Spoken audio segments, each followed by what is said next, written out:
Pakistan army rifle association की 43वीं मुकाबलों की इख्तितामी तकरीब। Army chief general Asim Munir तकरीब के मेहमान खुसूसी। सरबराह पाक फ़िज़ाइया air chief marshal Zaheer Ahmad Babar Sidhu guest of honour थे।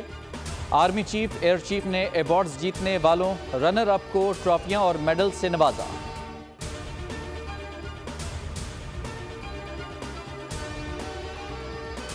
सिंध में पीपल्स पार्टी के खिलाफ दो बड़ी जमातें एक। नून लीग और MQM का इंतखाबी इत्तेहाद। आइंदा इलेक्शन मिलकर लड़ने पर इत्तफाक। नवाज शरीफ ने कहा कि हम सिर्फ पाकिस्तान की तरक्की चाहते हैं।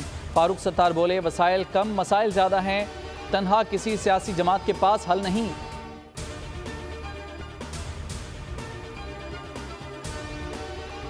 जरदारी की मुखालिफिन को बिस्मिल्लाह, कहा मुखालिफिन इलेक्शन में खड़े हों उन्हें खुशामदीद कहेंगे। सब अपनी सियासत करें, हमारी अपनी सियासत और फिलॉसफी है। हमारी सियासत भुट्टो और शहीद बीबी वाली है। 18वीं तरमीम के बाद मार्शल लॉ का रास्ता बंद हुआ। मैक्सवेल ने अफगानिस्तान से फतह छीन ली। 292 रन के ताक़ुब में ऑस्ट्रेलिया के 7 खिलाड़ी 100 रन से पहले आउट हो गए। जख्मी होने के बावजूद मैक्स ने मज़ामत जारी रखी और टीम को फतह दिलाई। वर्ल्ड कप की पहली डबल सेंचुरी बनाई। सब्सक्राइब करें और बेल दबाएं ताकि कोई खबर रह न जाए।